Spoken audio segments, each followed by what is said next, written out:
Здравейте, хора!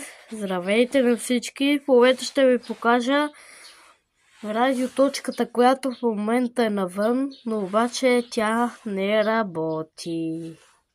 Така е в проблема, но вече да, защото няма предаване и вече се служиме от телевизоралния горе и това тук долу.